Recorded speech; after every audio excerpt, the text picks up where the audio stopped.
Okay. Well, welcome everybody. I'm David Clutterbuck, and along with my colleagues Ray Charles and Craig McKenzie, we're going to be talking about rapid teaming. Before we do that, I'll let Ray and Craig introduce themselves. Ray. Good morning, everyone, and welcome to Rapid Teaming. My name is Dr. Ray Charles. I am the CEO of the KIP Group. KIP is an acronym for Keep Investing in People. And what a topic for us to discuss today, where we invest in people via teaming. Correct? Back at you. Thanks, Ray. Thanks, David. I'm a director at Transcend International, and I do a tremendous amount of work in team coaching alongside David and formerly Global Team Coaching Institute and presently Clutterbuck Coaching and Mentoring International. And rapid teaming, a lot of my work has been in Asia, as I was based there for over 20 years. And everybody, well, I think not just Asia, but everywhere around the world wants everything faster, quicker, and better. And that's what rapid teaming is all about, getting the team into that place of performance and effectiveness at a much quicker pace. So the world's ready for it, but there also needs to be that aspect of quality. So really excited, David, to have this conversation with you. Absolutely. I think one of the things that first switched me on to the concept of rapid teaming was in sport, going to a rugby barbarians match. Where you've got to where the sides, but either both sides or one side is made up of people who may never have played together before, and yet they come together seamlessly. They know what to do. They become a machine together, and I found it quite fascinating. How does this happen? And so, just looking at some of the mechanisms behind this, it's all about knowing how to slot in quickly, to relate to everybody around you, having the collective purpose and a number of routines or processes that link you together effectively. So when we look at this in the workplace, yeah, this is it's obvious that we as everything speeds up, we need to speed up the forming of teams. And so many people rely on this idea of forming, storming, norming to performing, as if you can take months and months to get a team go through all this stuff. Nobody's got the time for that anymore. Even if it were actually academically or proven, which it's not. It's basically a bit of a myth. It was created as a concept primarily out of the experiences of groups of people in therapy for depression and other mental disorders. That's not what we should be basing what we want to happen in high performing teams in our organizations. But Craig and Ray, you've both got lots of experience in working with various kinds of teams and team formation. Tell us about your background in this. Greg, you want to go first? Yeah, I was just going to say maybe I should go first this time. My formative work in teams has been with executive teams. So I worked a lot with boards and a lot with governance in the history of my journey. And in the last 10 years, more with corporate teams than the governance type of teams for organizations. So most of those teams have annual elections. There's new people coming in, and sometimes they'd be handicapped for a year or more just with transitions. They did transitions quite badly. So my work around teams began to make how can we maintain momentum between changing governance? How do we create the kinds of norms that sustain as people change? And actually people that are elected to those boards actually are joining something that is attractive. And it's one of the things I learned, that once we started to make the norms more effective on boards, that the number of people, particularly volunteer boards, the number of people that were interested when it was pretty clear, here's what my roles were, here's what the norms were, they were quite excited to get down to business and get to work quickly. Translate that to the corporate world now, where I do a lot of work over the last 10 years, is this whole idea of teams being effective faster, norms across the organization, people being able to move seamlessly from team to team and be up to speed quicker, is just immensely attractive to our clients And the work of rapid teaming is something that just people are just, there's a wow factor about it when leaders that have the vision for an organization that's sort of very agile and very skilled at teaming, they get really excited. What about you, Ray? Sure. Since you mentioned 10 years, I'll go with that 10-year horizon. And if I look at so my background is chemical engineering, and that was more than 10 years ago. So the last 10 years has been primarily in the nonprofit sector. I worked in management, for example, with the American Red Cross.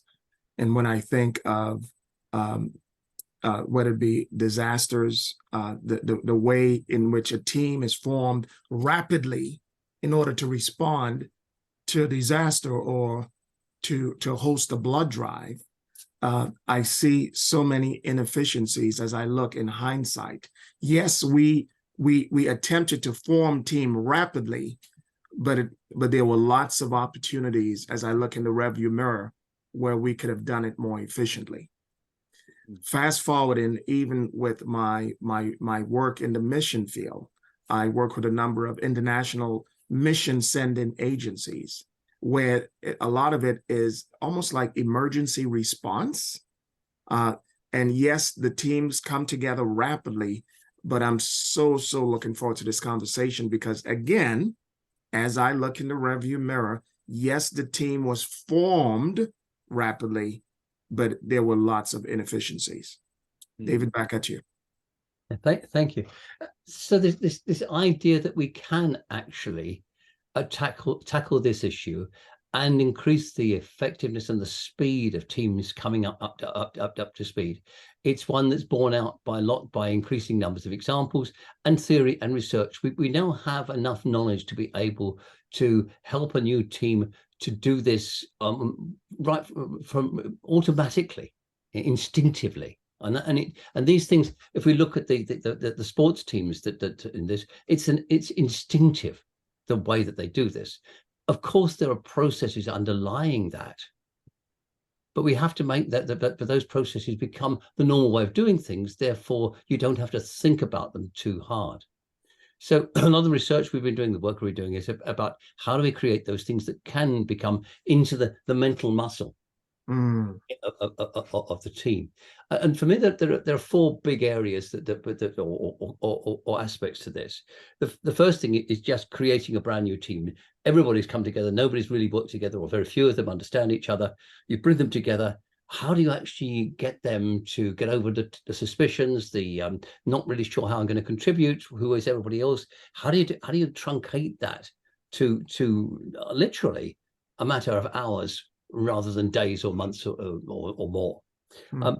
The second thing is if you've got a team that's already established, and you've got new members coming into it, yeah, it's very often they can be floating around. How do I fit in? This is culture already established, and it's not quite the culture I've been used to. How do I contribute to this? Do I say when do I say the wrong thing? And so how do I use my naivety? Is it okay to say, why the heck do we do this? And so forth. So that the integrating of new members into existing teams is the second big area, I think, of rapid teaming. And then you've got the situation where the newcomer is actually the team leader. Yeah. Now, he or she will desperately need to maintain the best of what's been there before, but bring their own special brand and their own intuition and their own vision into that situation. Now, that can be incredibly disruptive. Particularly, I mean, we've seen not lovely examples, but we've seen many examples of major cultural clashes. So I recall one, for example, between somebody from, I think, Holland and somebody coming into an environment in Russia and trying to behave in an open and an inclusive way and ask people's opinions. And the people that he was working with all thought he was a terrible leader and ignored, basically said he must be very weak if he doesn't know what to do and tell us how we should operate. So all of those, that difference, knowing how to step into an existing culture and help to change it around without spending, again, enormous amounts of time in doing it. And there's another aspect which often gets forgotten, but I think is equally important. When you create a new team, or you amend a new team with a new leader, it's almost like a cell in the body. It's got lots of little bits on it that link with other cells. Now, if you've changed the shapes of those linkages, then it may become out of alignment with all the other cells around it. And so this fourth area for me is really about helping the team to change and evolve rapidly, but at the same time remain aligned with the system around it. So these are four big challenges, but we have now the technology and the methodology to be able to help teams to tackle those. David, as you went through each one of these components of rapid teaming, we were served a gift a few years ago, an accelerant, whether or not folks wanted to engage in rapid teaming, and that gift was COVID-19. So a lot of, and I'm saying a gift. One of my friends has a book entitled "Celebrating the Gift That Came Wrapped in Sandpaper." So some gift may come wrapped in sandpaper. As you try to wrap that gift, you may cut and bleed. But the COVID was actually a gift in one respect, because a lot of companies, whereas they may have had a 5-year plan prior to COVID, they realized, wait a minute, we just accomplished this rapidly in 1 year, or in 6 months, or in 9 months. Can you talk to our listening audience about that gift, that accelerant? How, yes, you may have done it rapidly, but what we're speaking about is a little different, where we want to have the right foundation, the right formation, etc. Can you speak to that intentionality versus reacting to an external force like a COVID? That's a brilliant analogy, Ray. Thank you. It does seem to me that that we can actually have planned processes where we do react in a planned way. The reactions to COVID were all in the moment. What do we do? And some of them worked and some of them didn't. Quite a few governments, like the UK government, spent vast amounts of money, which they now can't claw back, and wasted it. So that we're making all those mistakes slowed down we only managed to survive and get through it all, in spite of the mistakes that we made. So reducing that cost, the cost of time, the cost of money, the cost of people's motivation. These are all factors, I think, that we can focus on. And I just have to comment that of course, the word gift is a fascinating word, because in German it means poison. Oh. But a lot of medicine is basically imbibing something that in small doses it actually helps to cure, but in large doses kills. And I think there's perhaps some analogies to be drawn from that. Absolutely. Well, and a lot of, I mean, our work with teams has been around this rapid hybrid teaming, how the leader needs to get better and quicker at managing and working with teams in a different context. We experienced a big leveling around the world, right, where people were, the rarity was someone who was remote on a team, and now everyone was remote. So people lost access to the leader that went to the office. And also people were able to bring their expertise into more environments because they found themselves on more teams. So organizations, maybe increase the number of meetings because that meant that people felt more connected, but did that make them more effective? So there are some big challenges that definitely came from COVID, but also some wonderful opportunities is not only do we talk about performance and effectiveness and efficiency in teams, but also as companies are restructuring and they're doing things differently, the value of this teaming is very, very powerful, because shorter term projects, shorter term teams, clearer tasks, again, a trend that's emerging, more entrepreneurship emerging worldwide, more experts being brought in to be part of teams, organizations selling themselves as consultants and bringing their expertise and forming teams where there's both external and internal people. involved, whether that's both remote and in person. So there's so many varieties where teams are beginning again Yes. in different ways. And that's where I think, David and Ray, we really, have something that's interesting and valuable and timely. And the beauty of it is we've been working with it for a while. It's well researched, and we know that it's helpful and it works. Maybe David, just share some of the things behind why we're so convinced that this rapid teaming process we've developed is helpful. Yes. One of the things that's I think has really helped to drive this has been the recognition post-COVID, but it was coming anyway, that command and control type leadership doesn't work anymore. And yet, in some work we did for the conference board not long ago, the research that we did indicated that so many senior leaders can't let go. They can't adapt to that new world. And so what we're beginning to see is a completely new way of looking at leadership. And the leaders that are coming through, as long as they're not overly influenced by the old guard, are people who are much more capable of letting go of the need to be in control of everything and allowing the team to evolve itself. So they're creating the conditions where the members of the team can create the culture, where they can, and the processes, and take responsibility, and leadership can be distributed. And that's absolutely essential for if you want teams to form and perform rapidly. So the more that we try and put this around the responsibility around one individual, the slower team development is going to be. So it's part, I think, of a much bigger movement around organizations to change the nature of leadership as well as to change the nature of teams. Wow. Wow, that's powerful. David, when I heard you just mention about that bottleneck around that one individual, that leader, it sort of reminds me of one of the components of our program, Rapid Teaming. If an individual, if Craig is on my team and Craig is not performing well, chances are we may put Craig on an individual development plan, right? But what if the team is not developing well? Then what do? Well, our program, we can help our organizations, our clients, put into effect a team development plan, like an individual development plan, so that we can accelerate the reversal.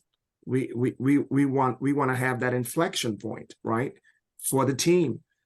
David, that is one of the most fascinating aspects about our rapid teaming program, where we talk about a team development plan.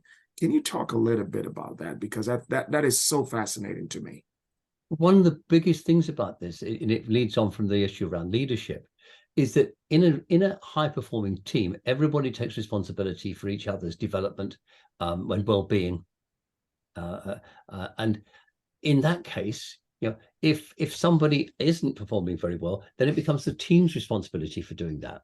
If it just relies on the manager doing it, again, it takes too much time. They can't concentrate on other things, and that person often feels isolated and perhaps picked upon. But if the team is there to help that individual to get to overcome the issues, it's much easier for the individual to accept that. It's going to be so much faster. And if for some reason that individual is the wrong person in the wrong job, again, that's going to be revealed much more quickly. So you can and helping that person to move on from the team and bring in somebody else, again, happens faster. It's not all. I mean, it's not all about creating speed, but speed is the thing that comes out of it. If we create the right conditions for a team to perform most effectively, then speed will come out of it. Speed of adaptation, speed of shift of direction, speed of development. And interestingly, one of the things that we're beginning to notice, anecdotally at least, is speed of people moving on from the team. Mm. We sort about the sort of jet engine effect that in a team that's really that's functioning in this way, people may come in with low levels of skills or experience and so forth, but as they're exposed to all their colleagues and to this pace of development of the projects they're working on, that creates a pace of development for themselves. So they then become capable of bigger things. But that environment within the team now is that as soon as there's a vacancy, what we found when we did in our research with one of the one of the biggest technology companies around this, it just people queue up to join that team. So you basically create a jet engine for attracting and shooting out the other end really talented people. Mm. Wow. Well, not only that, right, David, if we recall, like, from our work with teams, is that if people aren't the right fit, it doesn't mean the team can adapt to the fact that this person doesn't really fit our culture as a team, but they're still a necessary part of our function. So how do we create the environment for them to be at their best so we can be at their best? And sometimes people were drags on teams. And then also the other advantage of that accelerator approach that you just talked about is that when that person leaves the team, they're in an organization that has this rapid teaming culture, which means the next team they're a part of as a leader or a participant, they're slotting in much more quickly and they're able to join and understand how that team works.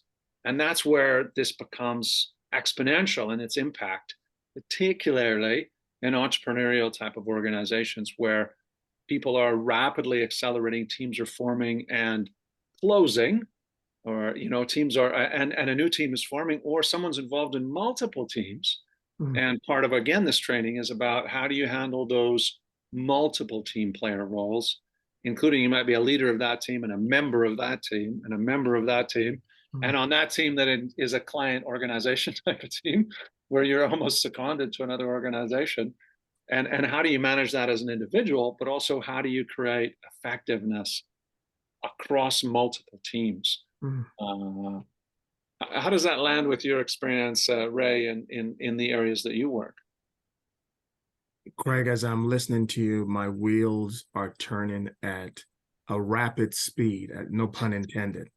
And what's coming to mind is, years ago, I would say more than a decade ago, we were all introduced to a book, bestseller called The Speed of Trust, right? And what I love about what we are doing here with rapid teaming, just the word teaming, that word teaming, it has two components to it. It has trust, but it also has respect.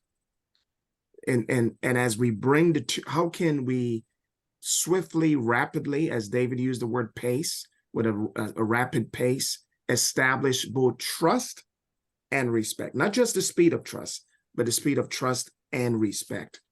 And so as I listening to you, what's going through my brain is so many different instances where we had the right person. You talked about the right person, right? We had the right person for the team. Why did we think it was the right? Because the person had the track record. They were respected by their peers. So they were obviously promoted to be the leader of that team. But what we discovered in certain instances, not all the instances, but in certain instances, that individual may have been respected, but they didn't necessarily get along. And so they didn't have the trust. What we are introducing is processes, modules where we can establish both the trust rapidly and the respect rapidly. So as I'm listening to you, I'm just going through in my Rolodex. And I know some of the millennials will be like, what is Rolodex? I'm going through in my brain instances where we had the right person because they were trusted, but they didn't have the respect. So David, I don't know if you want to comment on that, where we are actually introducing two rivers or two tributaries, if you will, the trust tributary and the respect tributary into that team river. I think that it's a lovely example, or a lovely picture that you draw there, Ray, and quite clearly, a team that doesn't have psychological safety, which is one of the umbrellas we put around trust and respect and a few other things as well, isn't going to be able to be high performing at all, and it's certainly going to take a lot longer to gel, if it ever does.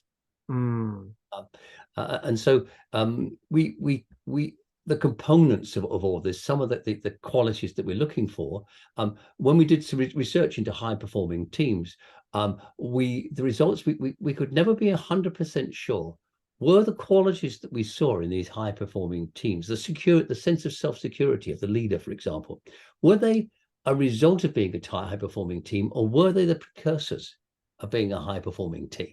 And actually, the two go around together. It's like a figure of eight. You can't actually separate them out, but it's quite clear that there's this creation of these things, and they amplify themselves as you begin to create them.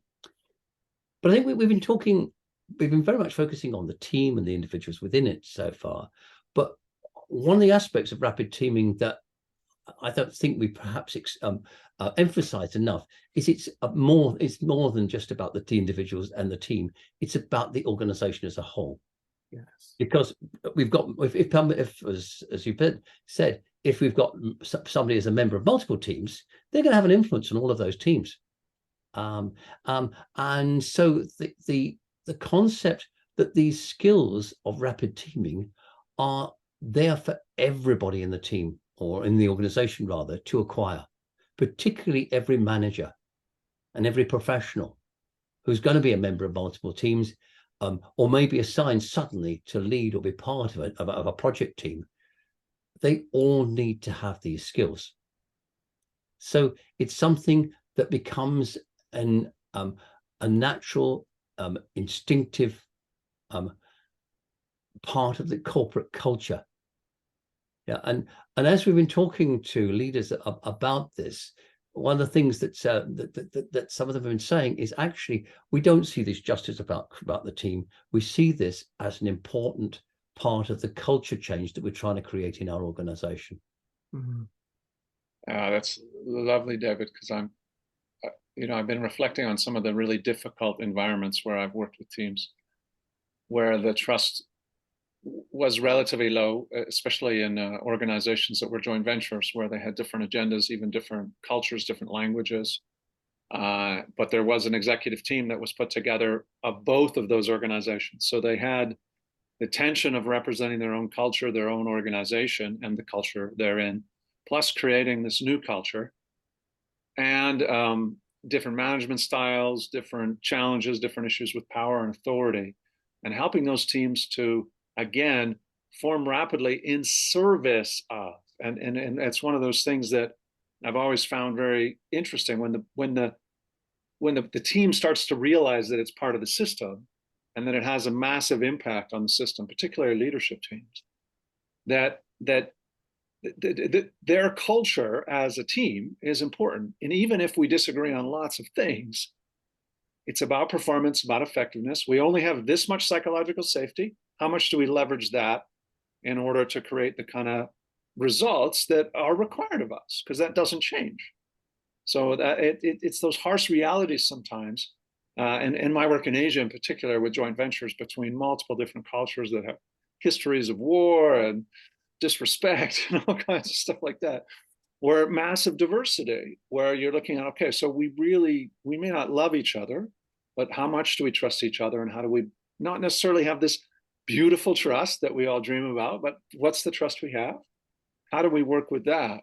So I think part of what rapid teaming is about includes that aspect of, how does the team fulfill its role for the stakeholders, for the system, for the world, setting aside differences or acknowledging differences and allowing that to become the framework for some norming of behaviors. How are we going to appear as a team so that new people, so that passionate people, so that other people, so that experts, so that investors, so that funders, donors, whatever, are going to contribute to this great thing that we're willing to lay down some things in order to achieve?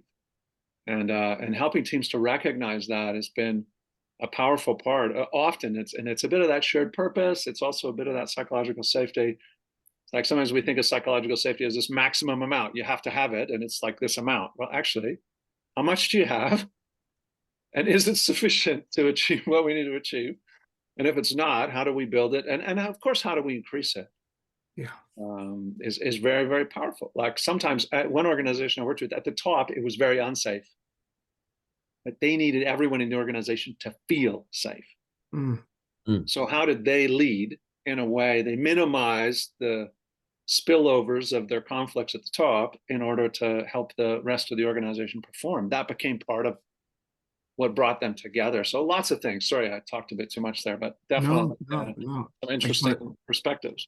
Just want to chime in real quick. As I listen to both you and David, and I think of some of the teams, both domestic and international, but under the same umbrella of the enterprise. I think one of my background, David and Craig, was risk management. And risk management is a two-sided coin. It could be operational risk management, where that's what David was talking about, you know, the operations, the teams, the different teams contributing to the operation, or it can be enterprise risk management. What is that ripple effect on our stakeholders? And what rapid teaming brings to the table is it allows you to look through the lens of both from an operational risk management perspective, as well as an enterprise risk management perspective. One of the team that I'm working with right now is going through some crisis because of the siloed effect. The structure is very siloed. And this is how we operate in Brazil versus this is how you operate in the US. And I'm like, aren't you part of the same organization? So what we are bringing is that lens that allows us to look from that common lens. David, if you can speak to that, I just want us to sort of wrap up this whole concept of enterprise perspective. It's a lovely point, Ray, because you can have an organization full of high-performing teams, but the organization isn't performing well. Yes, because they're not aligned, and so it's the links with the other teams that actually enable us to do things more quickly. Because very often it's the other teams that are getting in the way of ours, because they've got their own objectives. That stop us having the resources that we need, or having the information that we need, and so forth. So the bottlenecks happen in the system rather than in the team. So it's constantly, what are the conversations that we need to have with other teams in order to be able to do what we need to do in the time frame that we want to do it in. And a little exercise I've been playing with that I find quite fun is to say, okay, so you're a team set up for you've got to achieve this result in 6 months. Supposing we plan, or you plan, that you're going to achieve 70% of that within the first 6 weeks. What has to happen? What are the conversations that need to happen? What do you have to do differently? And so it's again it's putting the time pressure on, but it's creating this sense of, if we just do things the normal way, it's going to take forever. So how do we actually change the system? So and most of that is about having the conversations with other people who can enable things from outside the team. Wow. Well, and maybe say a bit, David, because we've resisted a linear approach to rapid teaming. We're much more focused on this complex adaptive system, saying that, you know, it's a different kind of approach. But, you know, how does that figure in as we talk about this now? Well, I think if you set up a team to deal with a problem, 90% of the time, whatever the stated problem is a symptom of things that are going on in the bigger system. Right. And so when you start with a new team, actually defining the problem in systemic terms gives you a very different form of purpose. And therefore, one of the things that we see within effective rapid teaming is that you do spend time really looking at the purpose from multiple perspectives. And that enables you not to have to stop 3 or 4 times, and completely reorient and say, actually, no, we're doing the wrong thing, or the solution we came up with is actually making things worse. It enables you to have great clarity with it about how you're going to change that system. Mm-hmm. Yeah, lovely. I'm thinking about a team, and maybe Ray, think about this. I don't know, in your market and in where I work, definitely retention's a huge issue. So the team is the place where that new joiner comes in, and when the team sees that part of its role is to nurture talent, help that talent to connect, and especially great people. Again, the rapid teaming approach is a way to help new people feel like they're part of the team, experience high levels of trust and respect, psychological safety, and performance, and the team seeing its role as an attractor and incubator of talent and retainer of talent actually is a huge piece. It's not just HR's job to retain talent or the manager's job. It's the team as a unit of effectiveness. Yeah, I love that that delineation, Craig, between talent acquisition, which is more HR centric, and talent retention, which is more team centric. Wow. David, back at you. Okay, well, I think we've covered a lot of ground in this, and maybe we should just sum up with one key point that we'd like to leave people with. For me, I think it's the fact that team or rapid teaming is, I think, going to be an essential part of any organization's armory for the future. It is. I think it's essential now, because without it, you're going to get left behind. Everything else is gathering apace. The technology is speeding up all the time. Societal change is an environmental change. If we don't have a similar evolution of the speed of doing things within teams, but appropriate speed, because you can go too fast and fall over. So it's got to be managed speed. So I think we have to put this as a very high priority on the organizational to-do list. Wow. David, there's so much talk today about operating in a VUCA environment. VUCA: volatility, uncertainty, complexity, ambiguity. There's also talk also about the type of leader that is required in today's environment. And so we hear a lot of talk about adaptive leadership and disruptive leadership. When you triangulate those three, adaptive leadership, disruptive leadership, VUCA environment, there's a certain speed that goes along with that. And so it's not a choice of whether or not companies will be engaged in rapid teaming. What we bring is effective rapid teaming. Yeah. Correct? Yeah. Can I just actually interrupt? Just say that the VUCA, we in the context of teams, we increasingly find teams and team members. VUCA actually stands for very unhappy, can't adapt. Very unhappy, can't adapt. Yes. Wow. Great addition. Craig, back at you. Yeah, just trying to sum up thinking and value around this is,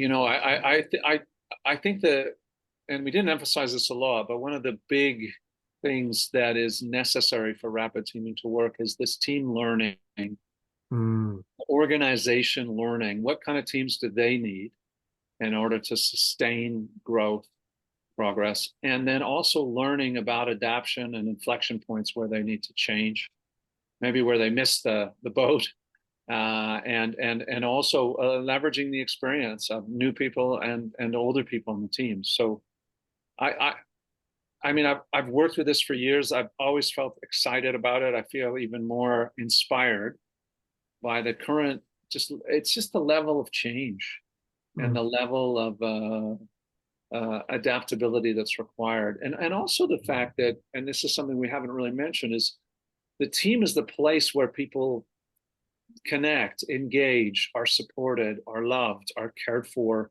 within the organization. And that's a big part of performance and effectiveness. So, you know, helping the team to establish and develop itself and create that rapid team structure within organizations is such a powerful way to increase engagement as well as performance, which of course they're correlated, as well as psychological safety is correlated to performance and effectiveness. So, you know, it's establishing these core elements that enable you to leverage, attract, retain, maximize the talent that we have, and move them on within the organizations. So wonderful.